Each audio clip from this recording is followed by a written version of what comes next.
María como símbolo de una porción de humanidad que, pese a las situaciones históricas de marginación, rechazo y abandono por parte de la oficialidad socio-religiosa, confía, espera y está abierta al querer divino.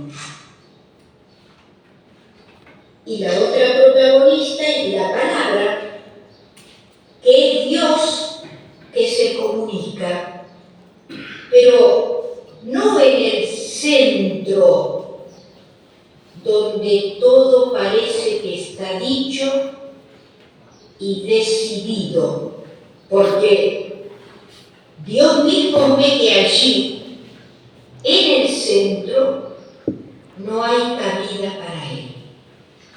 Ese Dios, palabra, que crea, que transforma, que da seguridad y sin violentar la libertad del creyente, induce a una adhesión y aceptación gozosa de la voluntad divina, tal como lo expresa María.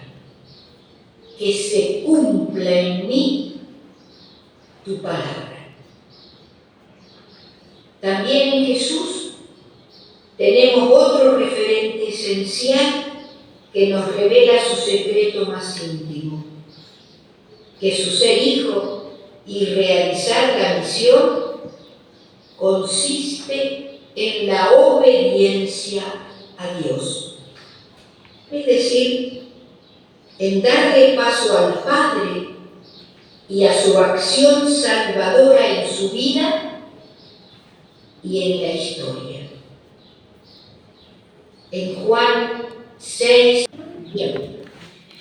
decíamos, también en Jesús tenemos otro referente esencial que nos revela su secreto más íntimo, que ser hijo y realizar la misión consiste en la obediencia a Dios, es decir, en darle paso al Padre y a su acción salvadora en su vida y en su historia.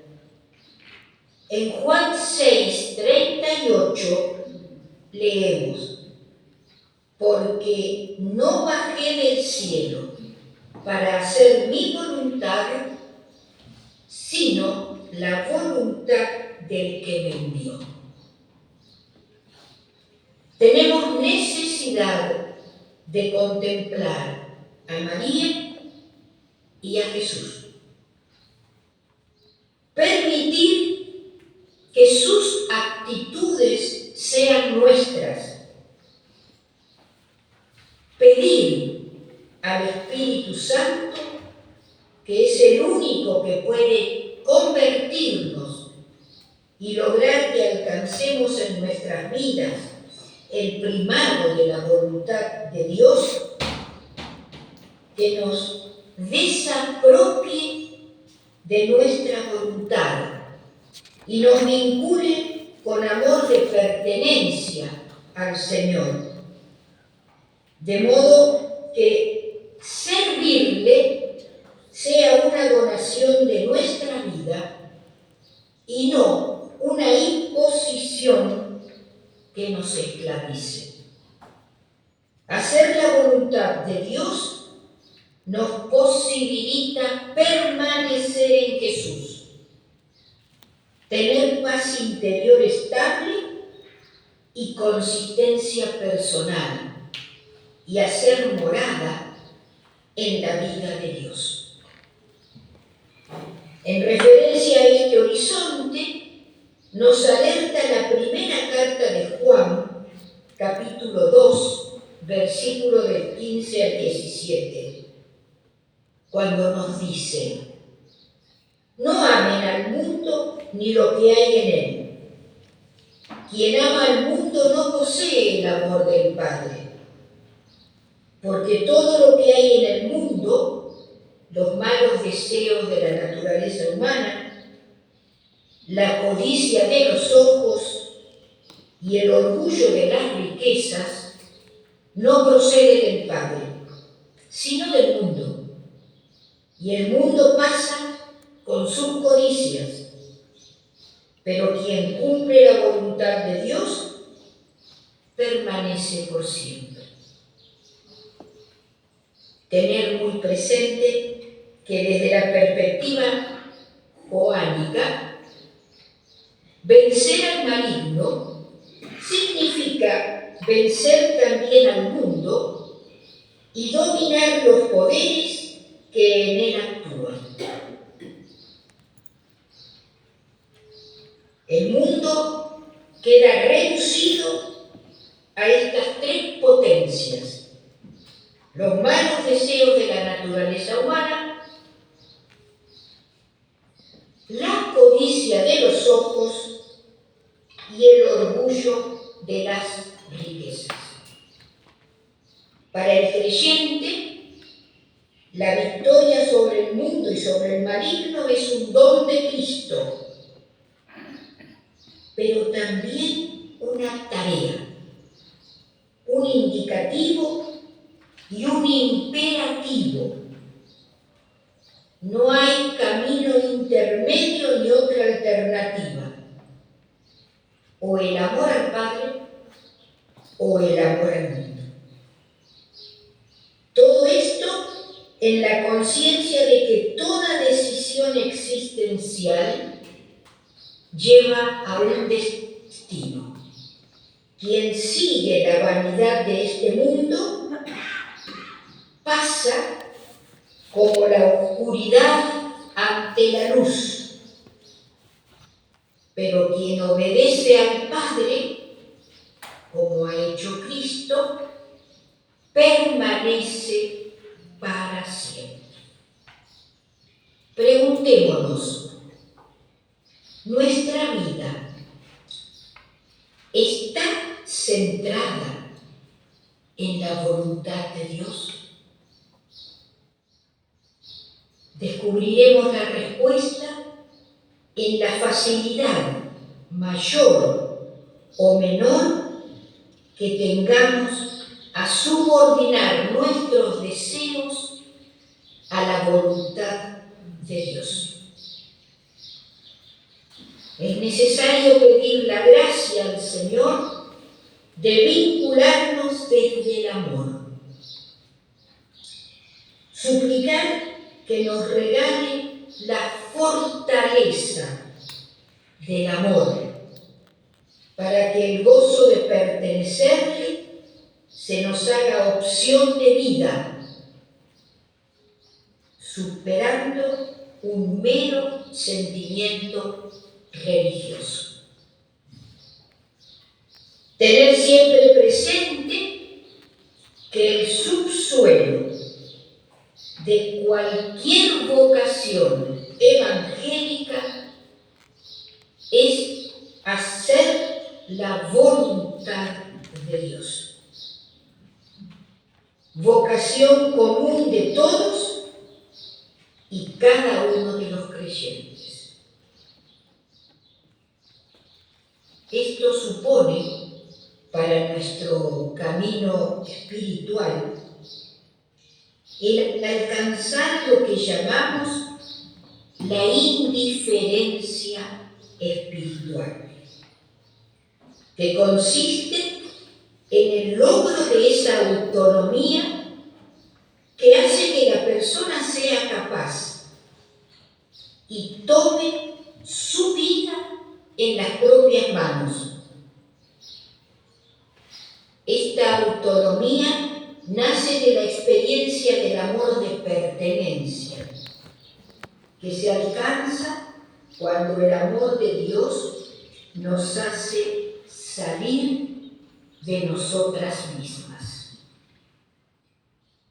Recordar que la indiferencia espiritual no niega otros intereses vitales,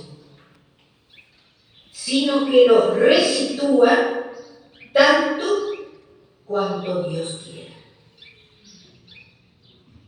Se nos hace necesario advertir que la indiferencia espiritual es una forma concreta de libertad que logra que, en definitiva, me dé lo mismo salud o enfermedad, tener éxito o fracaso, alcanzar metas o quedarme en medio del camino. Pero también es necesario captar que se trata de indiferencia espiritual y no de indiferencia psicoafectiva. Se prefiere salud a enfermedad, naturalmente, pero se puede tener libertad interior para desapropiarse de la salud, si Dios lo quiere. En consecuencia, la indiferencia espiritual no debe ser confundida con la falta de deseos o intereses vitales,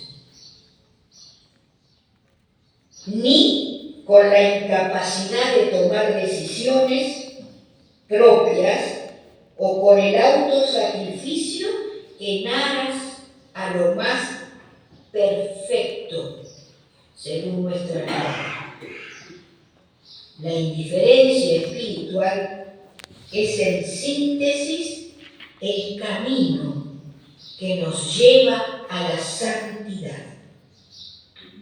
Y la santidad es el primado de la voluntad de Dios en una vida. Por lo expresado anteriormente, la verdad de la propia conversión se mide por este primado de la voluntad de Dios. Hay que mirar la propia vida desde ese primado, o no, de la voluntad de Dios en la misma, para saber si se queda en buenos deseos simplemente, o si verdaderamente se alcanza la entrega en ese vivir. De hecho, no se despliega la vida teologal en nosotras sin esta indiferencia espiritual.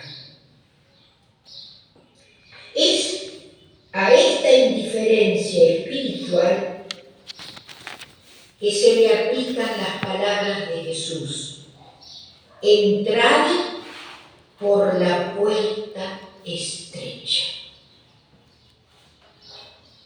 Una vez dentro, se abren horizontes insospechados de libertad.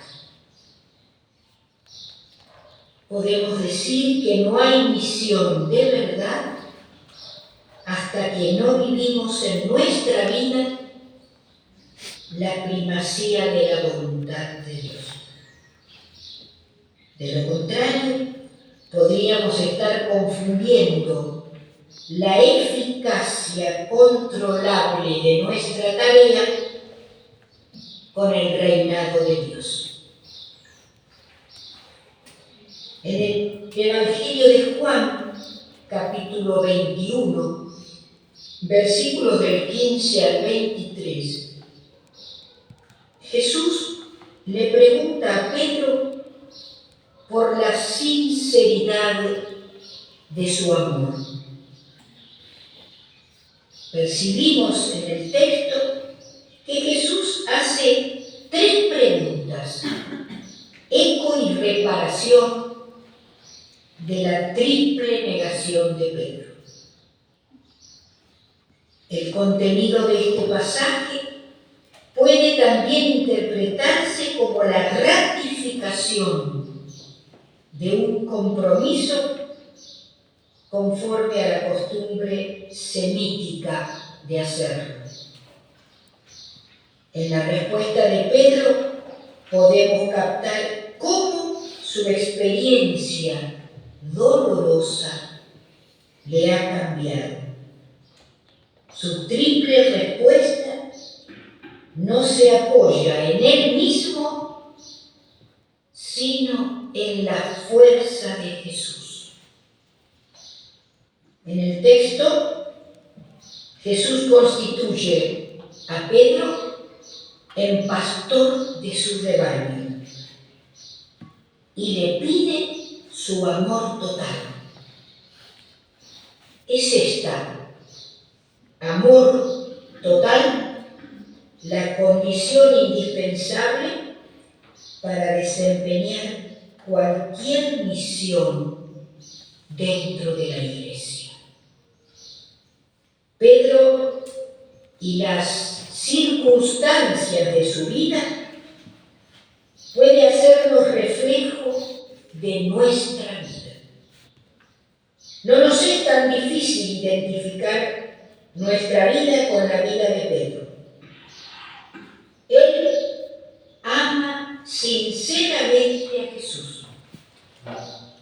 Identificarnos con ese Pedro que, en el momento de la prueba, alardea de heroísmo, pero a la hora de la verdad, una criada desenmascara su cobardía. Este Pedro que luego, en el diálogo con Jesús resucitado, reconoce su pecado. Sigue amando a Jesús, pero a partir de ese momento, el momento del encuentro con el resucitado, para poder amarlo, solo se apoya en la fidelidad de Jesús. Sí, el encuentro con el resucitado es nueva vida y vinculación teologal de amor. Ahora entiende Pedro que la misión es mandato del Señor y que, en consecuencia, la eficacia le pertenece al Señor.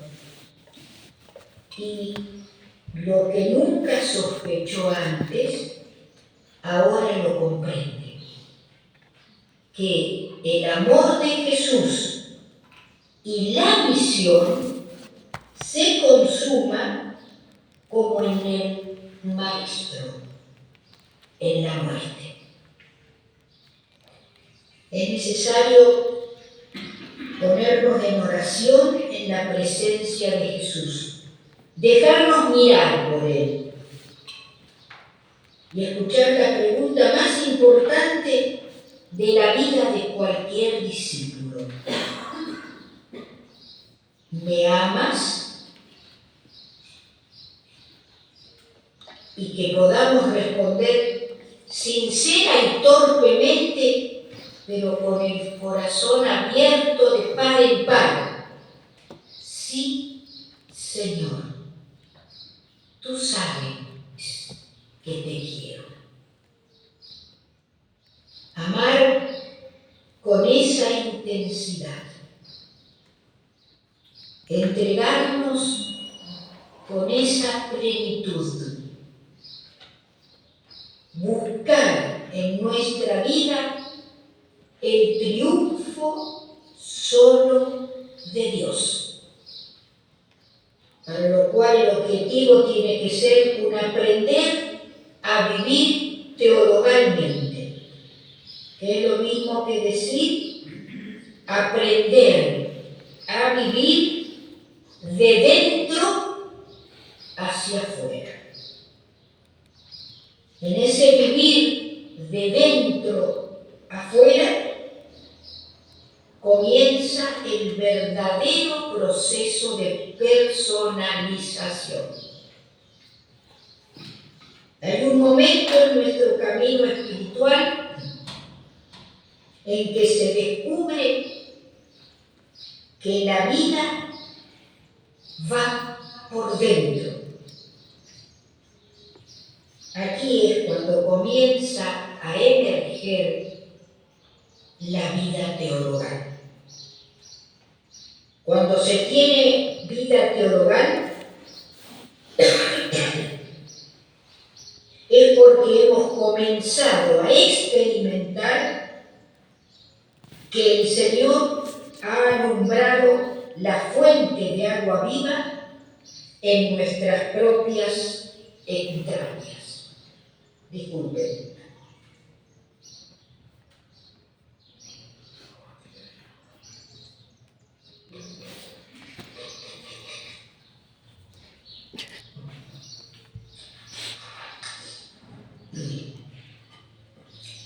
La vida teologal es la vida de Jesús resucitado, más íntima a nosotras mismas que nosotras mismas.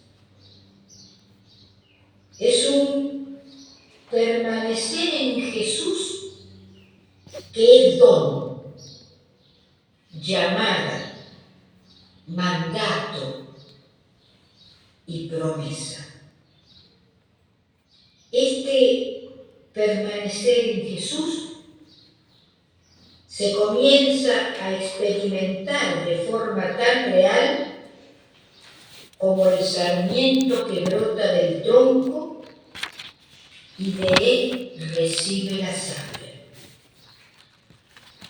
Es lo que expresa el Evangelio de Juan en su capítulo 15, versículo del 1 al 17. Yo soy la vid verdadera y mi Padre es el viñador. Él corta los sarmientos que en mí no dan fruto. A los que dan fruto los poda para que den aún más. Ustedes ya están limpios por la palabra que les he anunciado. Permanezcan en mí como yo permanezco en ustedes. Así como el sarmiento no puede dar fruto por sí solo si no permanece en la vid, tampoco ustedes si no permanecen en mí. Yo soy la vid, ustedes los sarmientos. Quien permanece en mí y yo en él, dará mucho fruto, porque separados de mí no pueden hacer nada. Si uno no permanece en mí, lo tirarán afuera como el sarmiento y se secará. Los toman, los echan al fuego y se queman.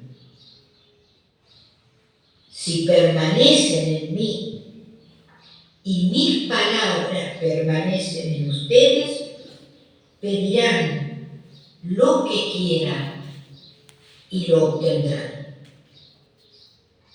Mi Padre será glorificado si dan fruto abundante y son mis discípulos. Como el Padre me ama a mí, así yo los he amado. Permanezcan en mi amor. Si cumplen mis mandamientos, permanecerán en mi amor. Lo mismo que yo he cumplido los mandamientos de mi Padre y permanezco en su amor. Les he dicho esto para que participen de mi alegría y sean plenamente felices. Este es mi mandamiento: que se amen unos a otros como yo los he amado. Nadie tiene amor más grande que el que da la vida por sus amigos. Ustedes son mis amigos si hacen lo que yo les mando. Ya no los llamo sirvientes, porque el sirviente no sabe lo que hace su señor. A ustedes los he llamado amigos, porque les he dado a conocer todo lo que escuché de mi Padre. No me eligieron ustedes a mí, yo los elegí a ustedes y los destiné para que vayan y den fruto, un fruto que permanezca. Así, lo que pidan al Padre en mi nombre, Él se lo concederá. Esto es lo que les mando. Ámense unos a otros. Este relato de la vid verdadera no es una parábola ni una alegoría, sino una fórmula de presentación, de identificación, de reconocimiento. Quienes viven así siguen a Jesús. Jesús realiza plenamente lo que esta imagen significa. Él es la vid verdadera. Y esta imagen de la vid posee connotaciones de rivalidad y enfrentamiento. Jesús es la vid verdadera. Es el nuevo Israel en oposición al antiguo.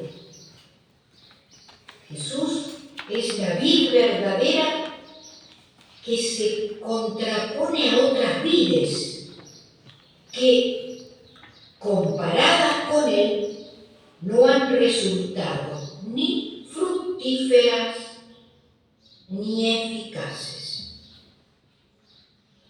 La poda que manifiesta el texto tiene una finalidad: que la vid dé fruto abundante.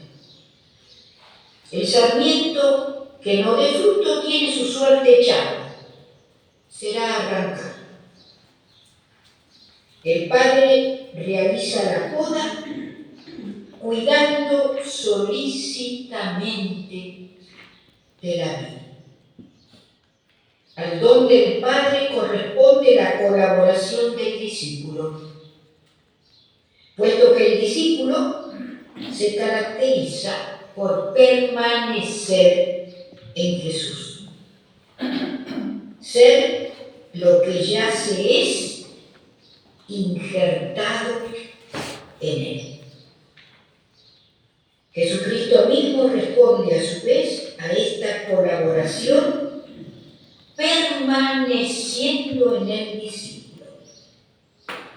Acontece una inmanencia recíproca, una comunión personal, íntima. Sin embargo, esta inmanencia no es exclusivamente individual entre Jesús individuo y un cristiano individualmente. Encontramos en Jesucristo a todos los seres humanos. ¿Qué quiere decir dar fruto abundante? El permanecer en Jesucristo implica necesariamente dar fruto, inmanencia y productividad se condicionan mutuamente. El dar fruto no puede entenderse como un activismo ni la permanencia como una pasividad. La permanencia se muestra esencialmente dinámica, fructificando. El hecho de dar fruto aparece como con un doble sentido. Por una parte, los discípulos deben hacerlo hacia adentro, permanecer en Jesús mediante el amor fraterno y en consecuencia ser una sola cosa. Y por otra, deben hacerlo simultáneamente hacia afuera. Los discípulos deben comprometerse en la misión, tal como el mismo Jesús declara, para que el mundo crea que tú me enviaste. Jesús quiere que nos apropiemos de Él, pero de una manera que construye en nosotros. De manera que encarnemos la tolerancia que da el amor verdadero. Tolerancia que nace del corazón transformado. Este amor de Dios que nos sobrepasa y nos atrae, era la relación entre Jesús y sus discípulos, y a la vez entre el Padre y Jesús. El Espíritu Santo es vida interior y testigo personal de Jesús a un tiempo. La mística cristiana es su esplendor y nunca desligada de la historia ni de la misión. Para vivir teologalmente, tenemos que hacer de nuestra vida relación con Dios. Vivir todo con Dios. No disociar oración y acción. Lo que responde a mis deseos y lo que me frustra. Por encima de todo, la voluntad de Dios. Somos humanos y nuestras tendencias psicológicas y nuestros intereses vitales buscan lo suyo. Pero sabemos a quién pertenecemos. Desde la experiencia nos damos cuenta que tenemos que vivir a dos niveles.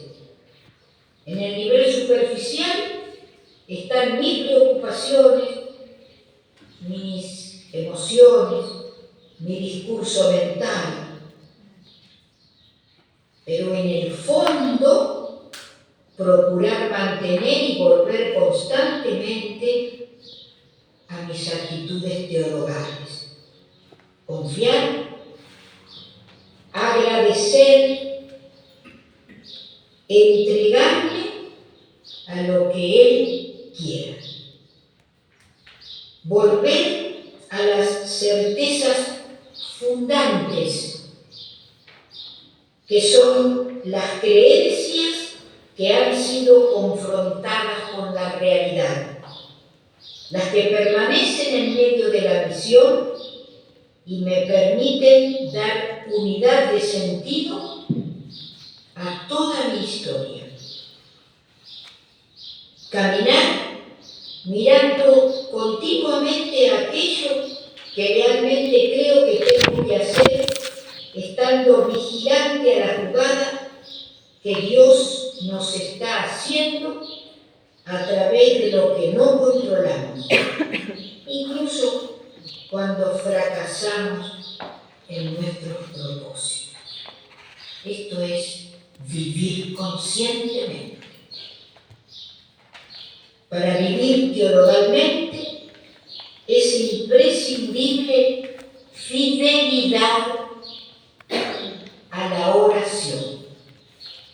Sin oración personal diaria, cara a cara con Dios, la relación con Él termina siendo algo difuso y puntual.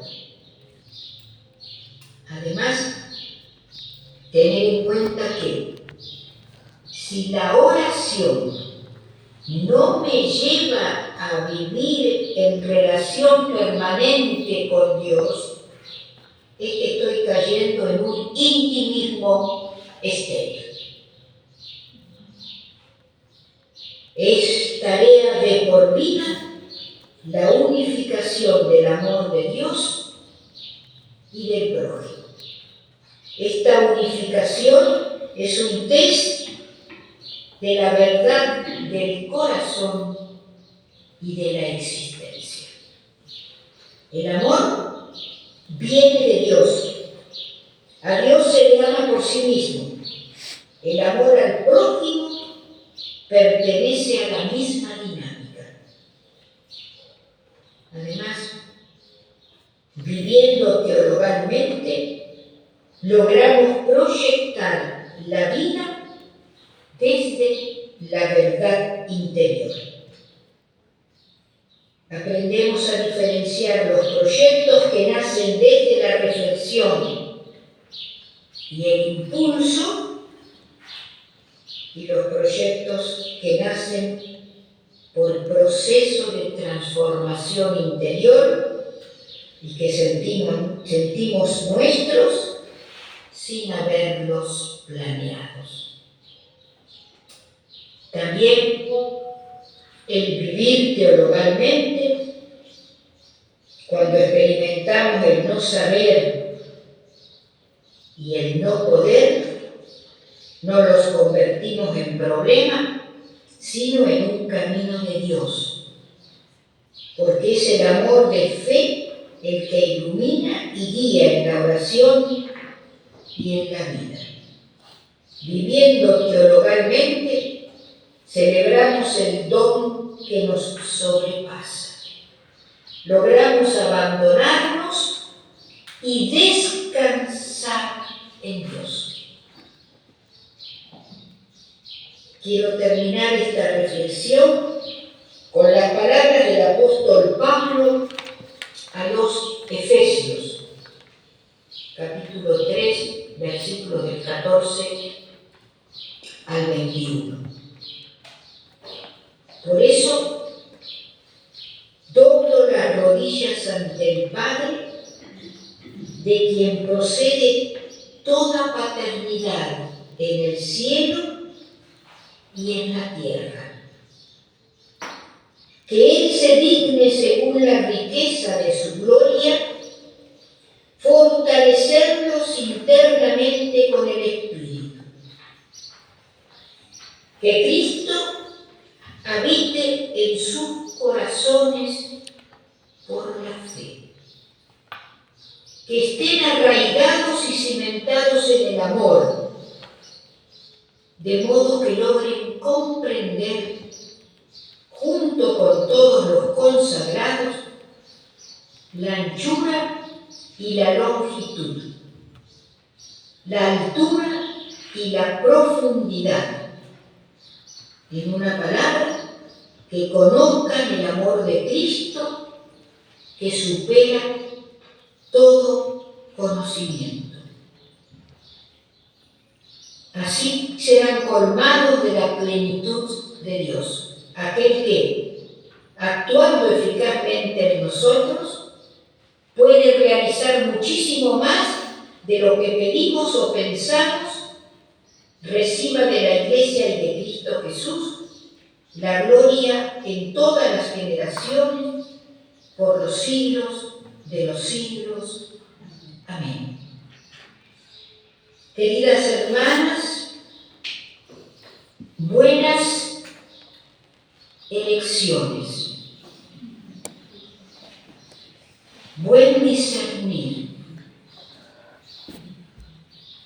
pónganse confiadamente en las manos de Dios y hagan lo que tengan que hacer como consagradas. Muchas gracias. Amén.